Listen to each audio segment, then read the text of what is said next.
नमस्कार. आजच्या व्हिडिओमध्ये आपण ब्रायडल साडी कलेक्शन बघणार आहोत. आता लग्न सराई चालत आहे, तर प्रत्येकाला माहिती पाहिजे असतं की यार कुठली साडी घेऊ, कशी साडी घेऊ किंवा कुठल्या कुठल्या साड्या पाहिजेत.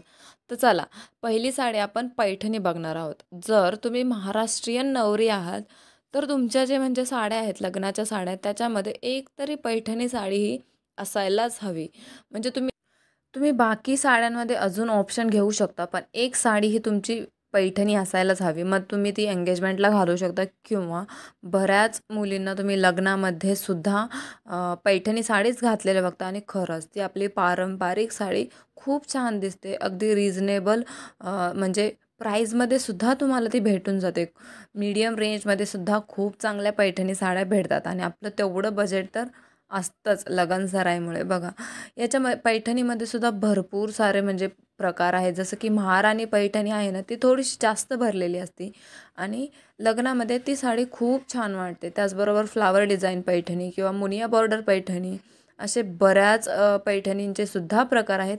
तर तुम्हाला जी आवडेल ती तुम्ही पैठणी साडी घेऊ शकता. पण एखादी तरी पैठणी साडी ही तुमच्या लग्नाच्या साड्यांमध्ये असायलाच हवी आणि ती सध्या ट्रेंडमध्ये सुद्धा आहे आणि खूप छान दिसते जेव्हा तुम्ही ती घालता. आता त्याच्यानंतर आपली जी पुढची साडी आहे ना, ती आहे बनारसी सिल्क साडी. आता तुम्ही बऱ्याच सेलिब्रिटींना वगैरे त्यांच्या म्हणजे लग्नानंतर किंवा रिसेप्शनच्या टाईमला किंवा ते जेव्हा फोटोशूटला येतात मीडियाच्या वगैरे समोर, त्या टाईमला ही साडी घालताना बघितलेलं आहे. तसंच बनारसी सिल्क ही साडी आहे ना, पूर्ण म्हणजे त्याच्यावरती वेविंगची डिझाईन असते, जसं की फुलांची वगैरे.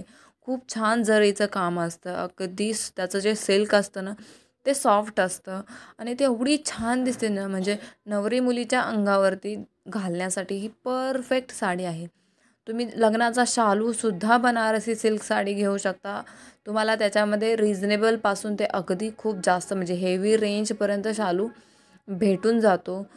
जर तुम्ही pure handloom Banarasi silk sari घ्यायला गेल तर ऑफकोर्स त्याची रेंज खूप जास्त असते. पण तुम्हाला मीडियम रेंजमध्ये सुद्धा खूप चांगल्या साड्या भेटू शकतात. असं नाही की तुम्हाला लालच कलरचा घालायचा आहे, म्हणजे त्याच्यात तुम्ही दुसरे कलरसुद्धा जसं की रॉयल ब्लू कलर किंवा जो बॉटल ग्रीन असतो किंवा गोल्डन कलर, हे सुद्धा सध्या मार्केटमध्ये खूप जास्त ट्रेंडमध्ये आहेत. हे कलरसुद्धा घालतात नवरी मुली. आता त्याच्यानंतर आपली पुढची साडी आहे ती म्हणजे कांजीवरम साडी. आता जर तुम्ही साऊथ इंडियन टाईप असं काही लूक करणार असाल तुमच्या लग्नामध्ये, तर ही साडी परफेक्ट आहे. तर बघा, ह्या साडीचे काय असतं ना, काठ थोडेसे मोठे असतात. त्याच्यामुळे याच्यावरचे जे ब्लाऊज असतात ना, त्याचेसुद्धा काठ तसेच असतात. कॉन्ट्रास्टमध्ये तुम्हाला त्याच्यात कलर येऊन जातो. म्हणजे मोस्टली लाल कलरची कांजीवरम साडी बऱ्याच मुलींना तुम्ही लग्नामध्ये घालताना बघता.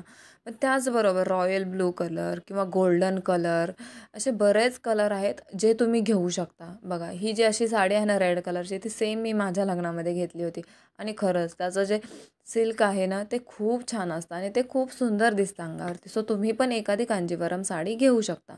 त्याच्यानंतर आपली लास्ट साडी आहे ती म्हणजे ॲक्च्युली डिझायनर किंवा जसं सेलिब्रिटीज घालतात त्यांच्या लग्नामध्ये तशा साड्यांमधून. बघा, डिझायनर साड्यासुद्धा ऑफकोर्स आपल्याकडे नाहीत घालत, पण तुम्ही लग्नासाठी नाही, जे एखादं दुसरं फंक्शन असतं की जसं एंगेजमेंटसाठी म्हणा किंवा आपल्या तेल चढायची वगैरे जी साडी घेतात किंवा जी सोळाव्याची साडी घेतात ना, त्याच्यासाठी तुम्ही अशा साड्या घेऊ शकता. त्याच्यामध्ये जे पेस्टल कलर वगैरे असतात किंवा एकदम जे रॉयल कलर असतात ना, ते सुद्धा खूप सुंदर दिसतात. आणि तुम्हाला एक सांगायचं तर, जेव्हा तुम्ही लग्नाच्या साड्या घेता ना, तेव्हा त्याच्यात म्हणजे ग्रीन कलरची एखादी तरी तुमची साडी असावी. म्हणजे आपल्याकडे असं ते शगुन मानलं जात नाही का, ते तुमच्यासाठी खूप छान आहे किंवा ती साडी ग्रीन कलरची तुमच्या लग्नाच्या साड्यांमध्ये एकतरी असायलाच हवी.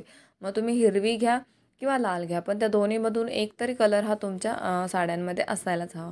तर तुम्हाला व्हिडिओ कसा वाटला ते नक्की सांगा आणि व्हिडिओ पूर्ण पाहिल्याबद्दल खूप खूप आभारी आहे.